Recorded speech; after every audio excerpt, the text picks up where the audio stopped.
Today we have a very special shared lunch episode. I'm literally at NASA in a very hot Virginia, Wallops Island. Behind me is Complex 3, the brand new launch pad for the Neutron rocket that is expected to go to space by the end of this year. Today we're catching up with Sir Peter Beck on Rocket Lab's progress. I'm a conservative engineer where, when Rocket Lab says we're going to do something, it's going to happen. As well as Rocket Lab's CFO, Adam Spice. And I love growth. That's kind of what attracted me to Rocket Lab. Is like, there's no question that the growth opportunities here are staggering. And then also Shaun, head of the Neutron program. You have to be in this constant sense of paranoia, and you constantly have to be on edge. Very complex machine, and it doesn't take much for it to go wrong. Before we get started, here's some important information. Investing involves risk. You might lose the money you start with. We recommend talking to a licensed financial advisor. We also recommend reading product disclosure documents before deciding to invest. Everything you're about to see and hear is current at the time of recording. This is the furthest we've ever travelled for an episode. Rocket Lab very kindly invited Sharesies, along with a select group of NASA officials, senators, and even the governor of Virginia. The most vibrant space industry complex in America. That is what we are building. To Wallops Island to give investors an inside look at the LC-3 launch pad. After 15 hours in the air and 4 hours on the road, As the day merged, we made it just in time for the official opening. Welcome everybody to LC3. Today marks an extraordinary milestone, not just for Rocket Lab, but for the future of space access in America. 3, 2, 1. With the opening of Launch Complex 3, we take a major step forward in ensuring resilient and assured space access for the nation. And what better place to chat to Sir Peter Beck than from the top of the pad that Neutron will launch from. Let's start with the location, because it's sort of a difficult place to get to. Yep. But well known at the NASA site. So what makes this a great site for the Neutron launch pad? In America, you've got really two launch sites on the East Coast. You've got Cape Canaveral, which everybody is aware of, and it's a super famous place, and then you have Wallops Island, Virginia, where we are. Now, the Cape is an incredible launch site, but it's very busy. And, we're trying to stand up a high cadence launch vehicle. So it's much more difficult to come here because, as you can see, we've had to build so much infrastructure, whereas the Cape, there's so much existing infrastructure there.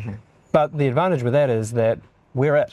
And, we're really, pushing for a high cadence, so we don't have to wait in line for anybody. And we're pretty close to Washington, D.C. here. Is that important? Has it been close to the Pentagon, that sort of thing? Does that matter? It certainly helps. I mean, you have great access to all the senators, all of the folks that, help the wheels go round. Can you talk us through some of what goes into developing a launch site? Like I say, it's a huge infrastructure program. You can see the diameters and the size of the tanks and the pipes and everything. It's it's just huge scale. And when we're pouring all the foundations for this, we had all the concrete trucks in the wider region just lined up all down the freeway, just delivering load after load after load after load for a couple of days. Yeah. So these are tremendous kind of scale projects. Launch pads, they're expensive, clearly. Massive projects. Yeah. Presumably you don't want a whole lot of them. Is there more in the pipeline, or? Oh, not for now. I mean, this the Wallops side is really cool because it gives us all that sort of mid-inclination stuff. We can do a dog leg, which is a manoeuvre to do a sun-synchronous launch. But at some point in time, we'll need to expand into other inclinations. But right now we can service a tremendous portion of the market out of this pad. One of the things that was announced by the governor was that we're expecting a launch by Christmas. Before the end of this year, we will all gather and we will watch the first Neutron rocket lift off from pad 0D right here together. And the governor's, I think he said that he would bring the Christmas presents if it was on Christmas Day. How are you feeling about that? Yeah, look, I mean, we're pushing to get one down and out by the end of the year. That's been the goal. It's a green light program schedule, and we're going to try as hard as we can. But at the end of the day, we always caveat it with it's a rocket program, right? So we've got a couple of really big tests to go. If they go well, then we'll be in good shape. If they don't, then it'll be less good shape. But the reality is, like, for a 30-40 year launch vehicle program, a few months here and there is totally irrelevant. Yeah.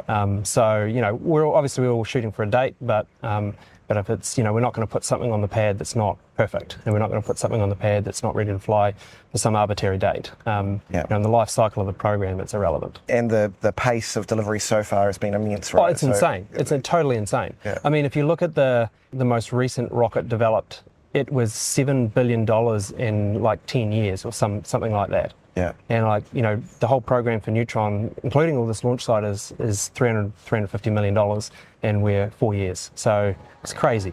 We'll head back to Sir Peter to talk Mars plans shortly.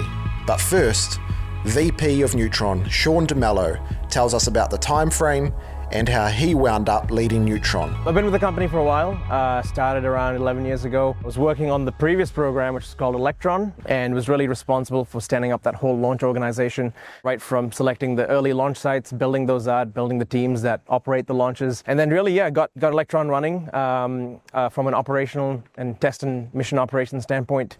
In the last 3 years, got asked by Pete to lead the Neutron development program. Another opportunity to go build a rocket, taking all the lessons learned from the past. So couldn't pass that up. Right from the start, the hype around this project has been very, very large. The ambition for the timeline probably equally as large. Mm-hmm. What's your true feeling on that? Like, when do you get confident that this is actually going into space, and how far away do you think that is from sort of being quite solid on that timeline? Yeah, I think the confidence building for a rocket program is just continuous. There's never one specific thing, and then at least from my point of view, there isn't just one thing you do and you say it's going to be good. You have to be in this constant sense of paranoia, and you constantly have to be on edge to just keep building confidence and retiring risk.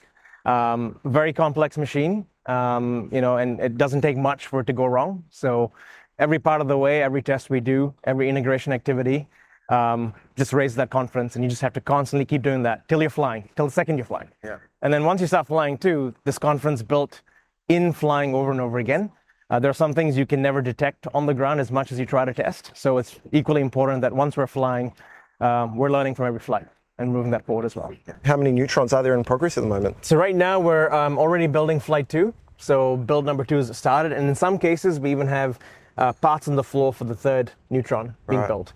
Our goal is to build 3 next year. So we're going from 1 this year, 3 next year, 5 the year after that. So it's a pretty steep curve, but we've invested in all the production infrastructure we need. So they'll just keep producing. And while the first one's being built, I expect the second one to be halfway built. And if you were an investor in Rocket Lab, how would you be thinking about this opportunity? Immense potential, right? I think we're just about to get started. So we've seen a lot of growth already, and then we're about to embark on this really, next big phase of the company with this multi-ton rocket capable to go to orbit. Our own space applications. There's a lot of exciting future ahead of us. Even while the rockets are taking off, the business has to stay grounded. So to go over the numbers, we are talking to Rocket Lab's CFO Adam Spice. Ultimately, even if you go back 7 or 8 years ago when Pete and I were talking, our goal was to have a mix of 30% from launch, 70% from space systems, and of course, Space Systems is representative of selling subsystems, full platforms, software, ultimately having our own applications down the road. Yeah. So I think if we can kind of maintain the current mix we're at, I think that's a comfortable spot, because launch is great. It's very enabling. It's very sexy. People love launch, but it's volatile. It's lumpy, and unlike Space Systems, where we can largely control our own destiny because we're so vertically integrated, at the end of the day, we can't launch a rocket until somebody shows up with a payload.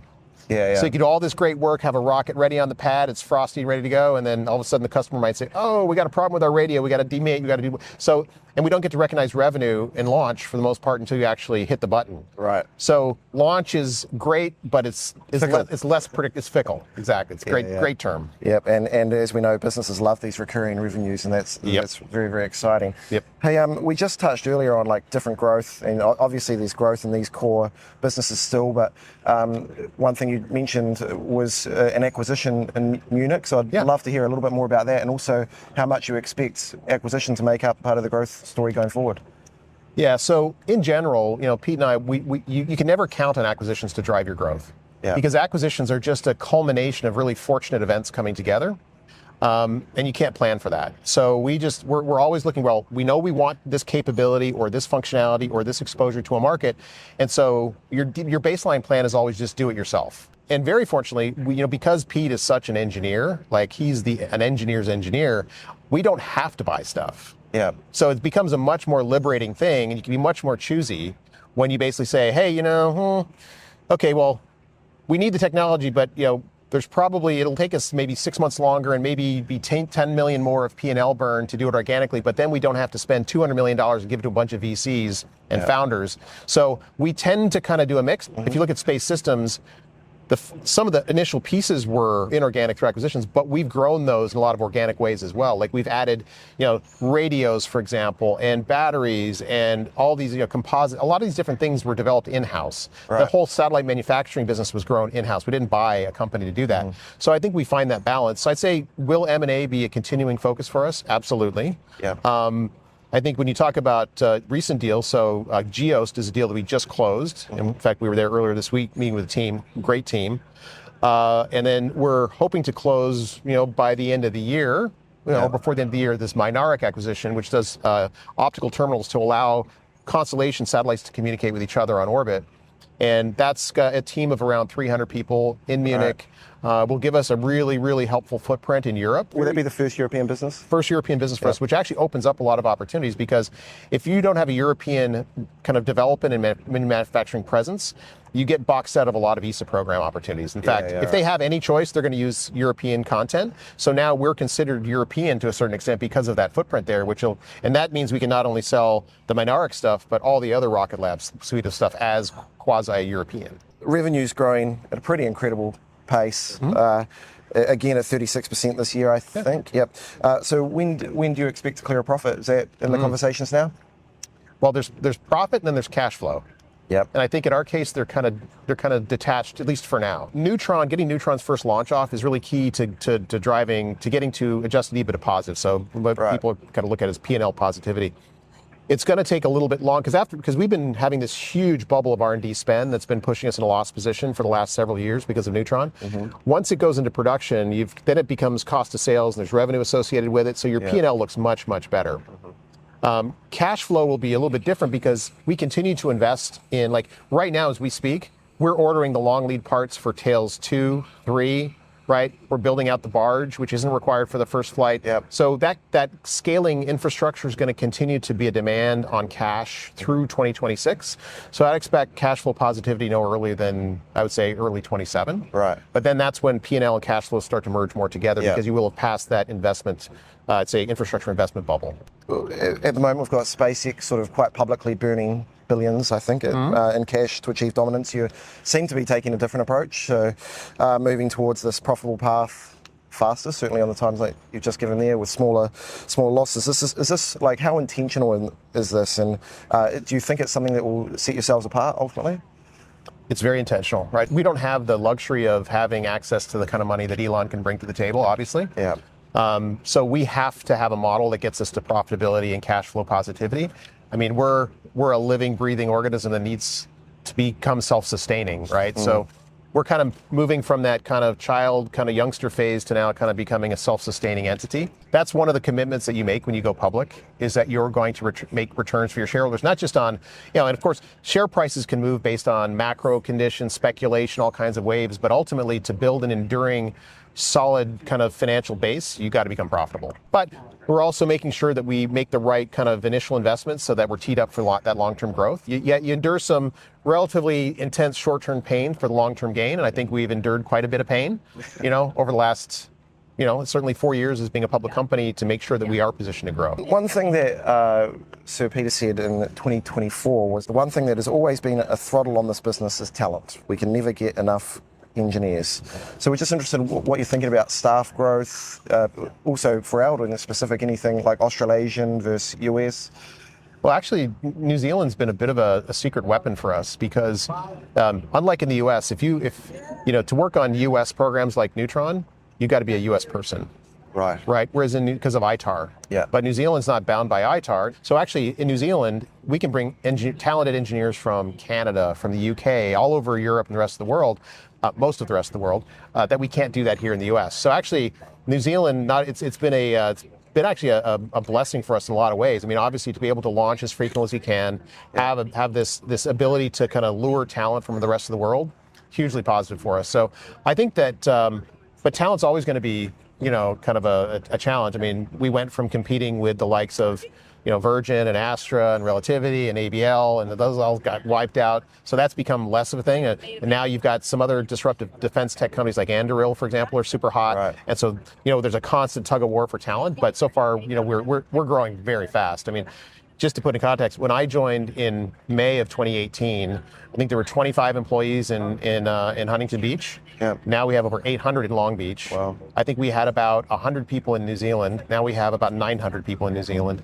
So I don't think talent acquisitions are our biggest challenge. So you're moving into satellite constellations. This is another place you'll be competing with SpaceX. So, how much room you think there is for that? So constellations, it's a broad umbrella, right? So it's basically, we think of it as an application. So what are the functions that are going to be done from space that, delivering services and data? And so you can think it'll range from things that are very well known, like if, for example, you've got things like Starlink now delivering broadband to consumers, right? Mm-hmm. You have direct to mobile, right, where people now directly connecting their cell phones from space-based constellation assets. You have Earth observation, like taking images for various purposes, whether that's for weather or for national security or for commercial applications. So there are many, many, many dozens of these vertical applications from space. Mm-hmm.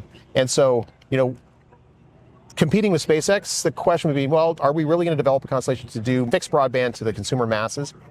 I don't know. Hard to say, right? I think we're not going to get into an application where we're going to be at such a huge capital disadvantage. And if you look at right now, like that fixed broadband is really, you've got Elon and you've got Kuiper coming in, right? So you got Starlink and Kuiper. So we got to be careful. Like, we've always been very careful about how we attack a market. And, do you want to go head on with somebody who's got unlimited capital? And, well, sometimes you do if you really think your technology is that differentiated. But there's a whole bunch of factors that go in. So will we have an application? I believe we'll have an application, in focus in the not too distant future. But we're going to have to be very cognizant of what's real practical. Because back to your point of profitability, right? Like Pete and I always have this little bit of a tug of war from time to time about, healthy tension. Yeah, healthy tension about like leaning forward to invest for the future versus how do we get to profitability sooner, right? Yeah. And so clearly embarking on an application, unless you acquire somebody who's already got that momentum, if you do it organically, that can be a fairly expensive proposition. What was your background before? You have a space background, or is this? I come from a semiconductor background. It sounds like you've had some good choice of industry. Growth has not been lacking growth, and I love growth. That's kind of what attracted me to Rocket Lab. Is like there's no question that the growth opportunities here are staggering. I mean, when I think about, like, again, having been at Intel when the internet was just taking off, Broadcom when that was proliferating, and all the different connectivity technologies, I've never been in a company with more opportunities coming. Like it's a target-rich environment. Like Amazing. Yeah. I mean, some other places you're hunting for, hey, where can we go to find that next little bit of growth? That's not our problem. We have opportunities coming in everywhere. Lots of opportunity means lots of keen investors watching closely. As a public company, Rocket Lab faces constant scrutiny from shareholders and the market. We asked Sir Peter what that pressure feels like behind the scenes. Look, the pressure is real. I mean, there's so many people that own the stock, and I know both Adam and I feel a deep sense of responsibility to do right by the shareholders and create value. And we've been lucky to date to create some value, and people are just so nice.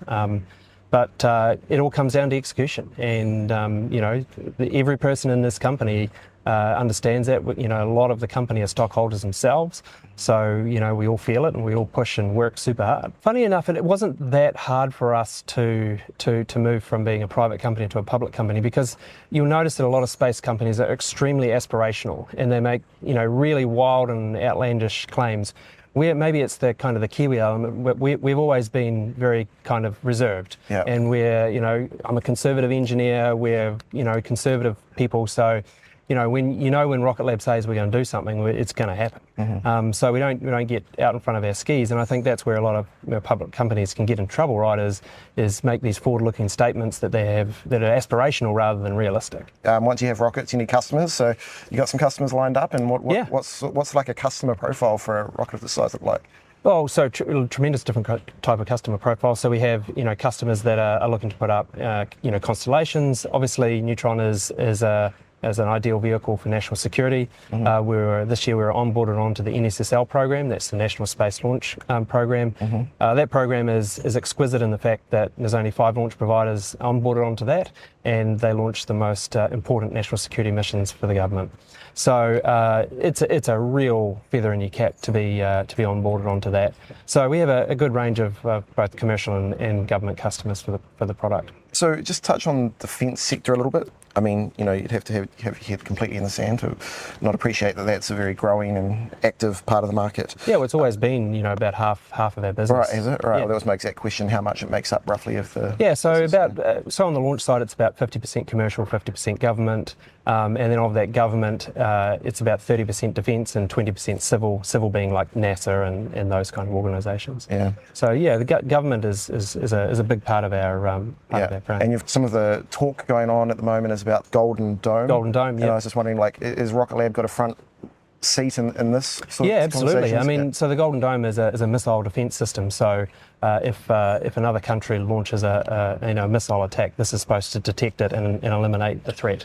That's a very difficult thing to do. If you've got a missile, being launched from the other side of the world and coming in, it's a very difficult thing to try and first detect and then neutralise. So and a lot of that capability, especially the sensing capability, is in space.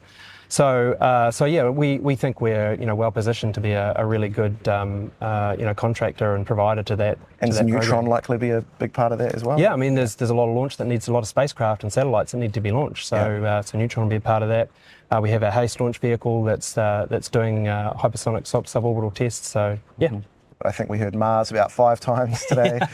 We heard Venus, I think you touched on. And it came up another couple of times. But with regards to Mars, firstly, their ambition. So interesting, how you feel about that and how realistic that is and what's the time frame.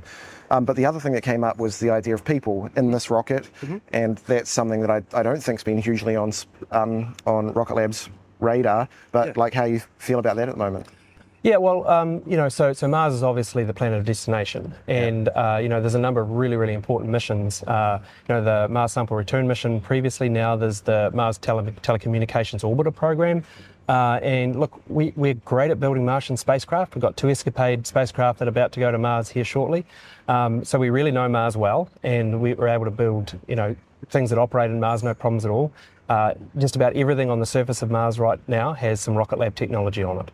So Mars is a friendly place to us, and the administration and the president has made his aspirations clear that we're going to Mars, and Neutron is a perfect vehicle to go and do that. And then on the human spaceflight element, we've always intended for Neutron to be human spaceflight rateable. Right. So when you fly humans, you have to have different safety factors on tanks and different kind of levels of redundancy in the vehicle, and we designed that in from day one. Right. Now, we don't have any human spaceflight programs currently or anything like that, but if the opportunity arose that was required, that there was additional capabilities or services required for human spaceflight, then we weren't going to build a vehicle that wasn't able to do it. So we baked it in from day one, for the future. Rocket Lab has no shortage of big goals, but the multi-billion-dollar question now, will Neutron make it to the pad before the end of 2025? We put that to Shaun DeMello. How did you feel about the December deadline that the governor put out there it's today? a deadline, all right, but no, it's good. We're aggressively marching towards it, and if there's any team that can do it, it's Rocket Lab, so we'll get it done. And that's us from Virginia. Thanks to Sir Peter Beck, Adam Spice, Shaun DeMello, and the Rocket Lab team for having us. You can watch Shared Lunch on YouTube or follow the podcast on Apple, Spotify, or wherever you get your podcasts. Thanks for tuning in.